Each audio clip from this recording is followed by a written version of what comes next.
This is your Sleepless God back with what if Percy was trained by Hades and Persephone? So, you guys really like this shit. You do. You honestly do. And I like you guys liking this shit. So, I'm going to keep on going with this. Uh, Last time we left off, uh, was it the trash? Yeah, it was the trash talking time. Uh, he basically was talking to Corliss, and he basically said, "Bro, I was here the entire time," basically trying to confuse her because she's a dumbass oaf a little bit. Uh, with that, he got his camper director, Luke. Uh, Realized Luke sneaked out to uh, Zeus's cabin to see a special someone. Uh, Also, during dinner time, he also walked over to Talia, where Percy realized it's the same camp and the same girl I saved when I was a kid. So, fuck. Uh, After all of that, Luke and Percy basically made a deal saying, basically, if it doesn't choreograph a couple of restrictions, aka if it doesn't affect you emotionally and physically, doesn't affect anyone you love, and it does not affect you, if it doesn't affect uh, anyone else but you or me, you cannot deny the deal. They both shook hands. As the strategy evolved, as oh wait, yeah, sorry, I almost forgot. Percy beat up Clarice, knocking her out to save his camp leaders, aka shit. Why did I forget his name? I just said it. His camp helper not to be punished for sneaking out. Ending off with the basically him capturing the flags as he is still standing at the water. He hears a massive explosion, and Clarice and all of his people walked out as he saw them. Was like, you know, this is the wrong direction, right? As they're like, we're going to eat your fucking skin. And he's like, bro, that's a little bit, fucking mean. I like my skin how it is. As that's the last time we left off, let's start the video. As Clarice is pissed. See, because he didn't just knock her out. He showed her that he was holding back this entire time, plus lying to her. Both descriptions that she doesn't like the best. So, instead of sending the normal amount of guys, maybe 4 and herself, she sent 6 and herself. So roughly 7 people attacking Percy. As Percy flips the sword and just says, "Come on, you really, Clarice? I know you're better than that. 6, 7 guys.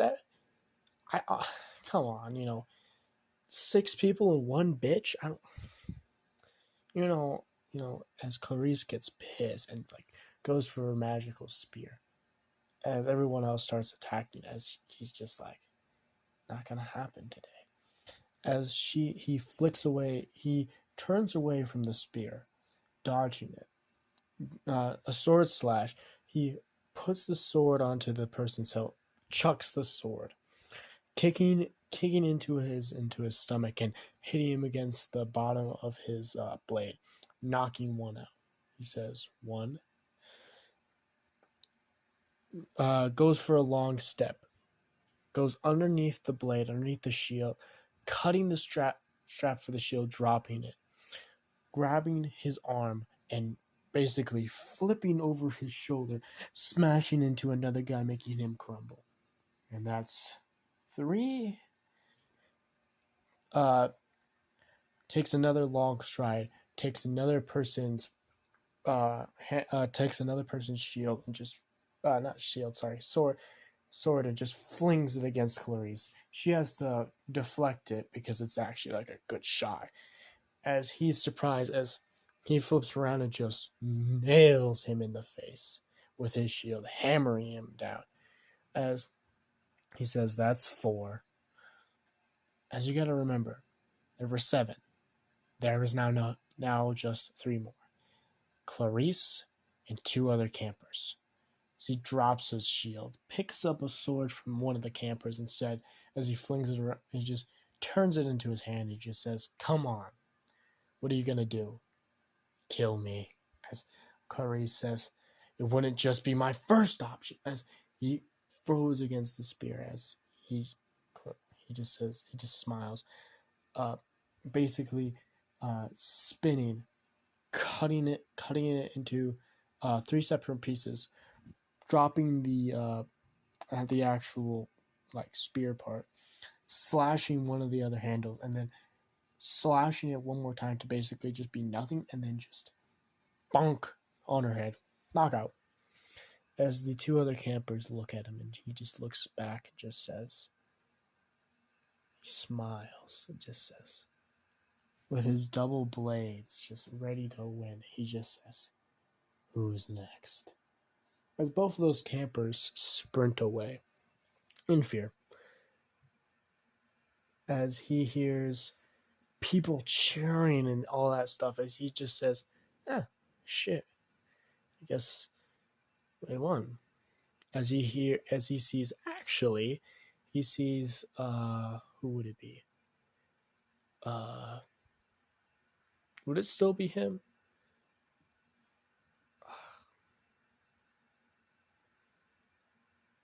I'm trying to figure out who would grab the flag. Would it be, the guy that I forgot his name, even though he's like probably the most important, Luke, or would it be Zeus's daughter? I'm gonna still say it's Luke. So Luke still has the flag, as the entire cabin 12 is behind his back, as Percy sits on this rock and he just looks at him and just smiles, as Luke just like gets his victory, as he hears, as Percy hears, "For a person that says he can't fight, you beat up most of our strongest campers with ease." As he looks behind him, as he sees Annabeth there, as he says, "Well," he shrugs his shoulder, "I think it was just dumb luck." Dumb luck. As he looks at the field of knocked out people and she said, I'm trying to fucking remember.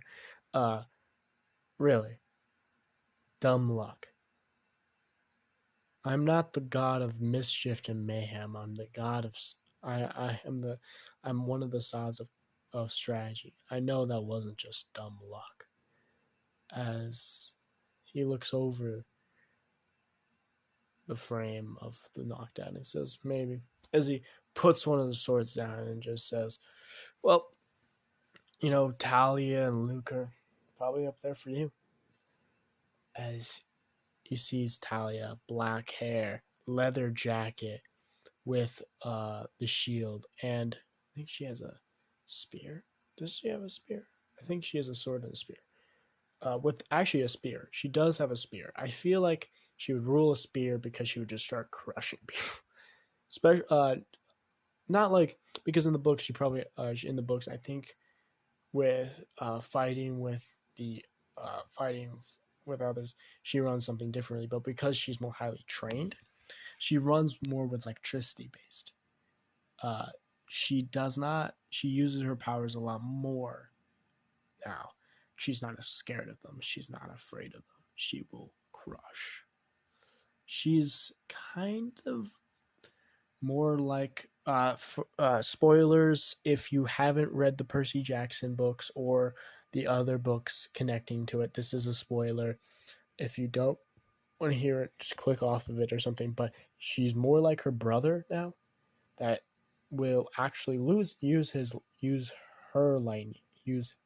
lightning, and actually start doing that kind of stuff, using the spear as a basically stabbing weapon, as also a literal throwing weapon. She is still scared of heights though, so she will not fly. Physically incapable. She would just not fly. It just terrifies her. As Clarice and everything start waking up, Percy hears a growl, just a snarl, as he says, "Fuck." First, he hears a massive claw going forwards as he pushes Annabeth out of the way, goes back, grabs one of the swords, pulls back, and skids against the ground on his feet as a giant hellhound pops out as everyone goes quiet. As you hear Crimeron scream out, "Get my bow!" As you see Percy a little bit shocked, but interested, as he stands up and he looks at him, really. As Annabeth says, "Percy, get out of the way," as it jumps at him. As he goes under, flips over him, goes underneath the hellhound, like sneaks under, like a goblin a little bit. Sneaks under, jumps up like a high jump, grabs both of the blades, and just boom, slashes down. One of the blades actually smashing under the armor's skin. One of them a little bit connecting, but not as much. Slashes it, and then he leaps off, landing on the field, and he just says, "Really? This is the best it can offer me?" As the blade just snaps as well, the other blade, as he tosses it, as he grabs his necklace and takes off the blade on the necklace, and he says, "Grow," as he has now a full black blade now. As he says, "Really, you're not gonna max me out, so you know this, right?" As you just hear this growl, says, "And I know Father Heaven sent you. So who?" As he rushes forward, as the Hellhound rushes forward as well, as he goes for a slash the Hellhound, as Percy smiles and says, "First mistake. You think I'm slow." As Percy looks like for all the other campers teleported. But really, he basically just put every muscle he put, like, maximum amount of effort into his legs, leaped up as everyone looked up and saw him jump, as the Hellhound looks at him as he raises up his sword and slashes down, cutting off the entire head of it. As when he lands, it takes like a couple seconds, like an anime movie, to it to actually fall and slam into the ground. As he flicks his blade, as he looks around, as everyone is looking at him. But they're not actually looking at him. They're looking at three things. They're looking at two things, sorry. I always say three a lot. Two things. One, his blade, his black blade. The other second thing is the thing above Percy's head. There's actually multiple things above Percy's head. He looks up as he sees two marks. One obviously from Poseidon, and other one from Persephone. As he looks up and just smiles and says, looks around as everyone starts bowing to him. Even Corliss, that's half conscious right now, bows to him as respect. As he flicks his blade and says, "Shrink." Put it back onto his necklace and says, "What are you doing on your knees for? I'm not a god." As we cut to Percy going to his new cabin. Annabeth kind of freaks out as well as she did in the but in the books, actually, she's very, very like she doesn't like Poseidon, mostly because him, uh, her mom and Percy's dad does not get along very much so, actually. But per, but uh, the thing that makes all the campers like weirded out and also very confused is the other mark. They have never seen that. And Chiron's trying to explain it like, oh, maybe she chose him as a champion, or trying to show that Zeus, she's like one of the friends and not trying to mess with him. But also, they have no idea why. And Percy absolutely knows why. It's a show of power, a little bit. Also, Hades cannot technically chose him because Hades' blood is never in his veins or any part of his body part. But technically, that eye of his, Persephone's eye, that gives him the ability to see which god you are, and effects away from like love magic and hate magic and anything god effective-ish, is technically it's technically part of Persephone and part of that connection. So she can basically chose him as a kid, a kingling. They do not have a room for her, so that he goes to obviously the his dad's cabin. He does like it. It reminds him of what he thinks when he was a kid home would be. Like a nice place just to lay your head. He also does like the silence. He does not like that Luke now is not he's not distance from him. He's smashing him even harder. Because Luke was holding back because he thought he was bad. But now after showing that amount of skill, fuck that shit. You're getting trained by me and anyone else. Luke is putting hours in. Hours. Most other cabins won't even like try to fight those two. Percy's still holding back, but he's just matching Luke. Obviously, Percy, because he's been trained by so many heroes, can overpass Luke. Can even kill him if he wanted to. But now he's just learning styles. He's just learning Luke's style, like he learned everyone else's he fought.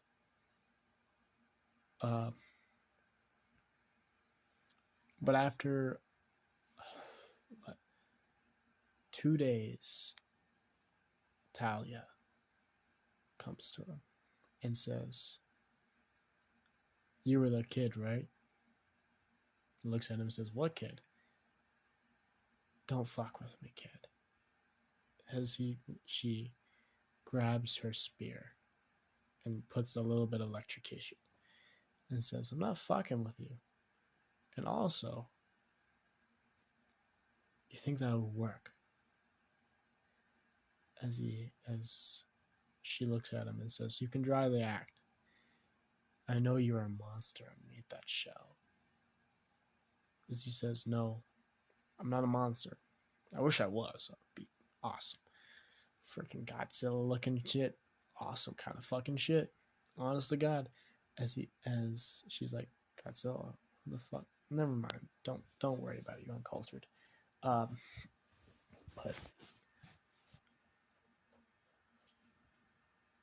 I'm gonna give it straight to you. Yeah, I was that kid. Am I him now? No, I'm not that kid now. I'm not that guy. Back then, I was a showboat, a Neve. Wanted to show that I was the best of the best. Now, I don't have to do that. I don't have to do any of those things. As she looks at him, just because you have self-confidence, as he just says, "No, I don't have self-confidence. We have gods in this world that can strike me down or kill any of us in an instant. I don't have any confidence in this world. The only thing I know is that any demigod that would ever face me in battle will die, and no matter what their skill is. And most gods, if they fight me without preparing, or just if they're not the top 3 or a little bit close to that, and they fight me without preparing or without strategy, they might die as well. So trust me this. As Talia actually gets a little bit scared here, because Percy's dropping the persona of like that innocent person. He says, I've been trained by the best, and I was trained by the worst. And what I mean by that is I was trained by the best soldiers I've ever seen and the worst villains I've ever talked to. In social economics, documents, everything, I was that guy who was a monster. But now, as he stands up and goes straight to her face, I'm not that guy. I don't want to be him. The reason is because if I become that monster, that creature, when I was a kid, Olympus would shred into pieces. And I wouldn't even try to hold back my laughter. As Talia backs up and says, who are you? And just says, I'm the one who's going to save Olympus or end it. One child from the big three will hit 18 with about no odds. And his power would be maxed.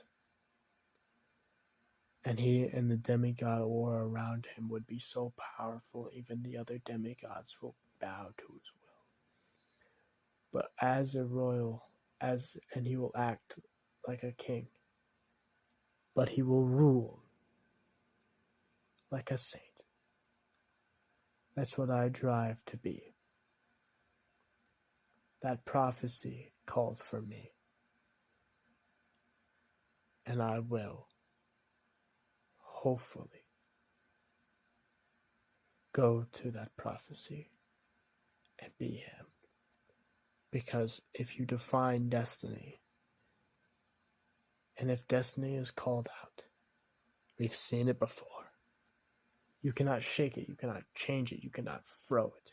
You must run to it and show it that you are a king. And nothing will throw you, and nothing will change you. As she looks at him and smiles and says, if you do become him, the king, a god,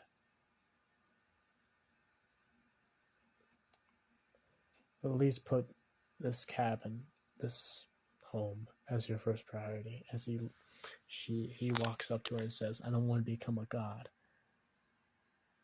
but this place will be protected if I am still alive, if I still breathe. This place will be protected. As Talia smiles, grabs his shoulder and just says, and also, take care of Annabeth. She's a little bit too stupid to ever be thought out too well. She walks away as he looks at her and just smiles and says, I already know that. Wise girl. As Annabeth sneezes, like, ugh. Luke's like, are you getting a cold or something? Annabeth is like, no, I don't think so. As Luke says, in ancient Japanese traditions, if you sneeze, someone's talking about you. It says, it's fucking stupid, Luke. He's like, I don't know, I'm just saying. As this is where we're going to end it off. I hope you liked the video. But just remember, don't be shy. Comment down below if other videos. Also comment down below if you're terrified. If you're scared. You might be. Some of these characters are kind of powerful.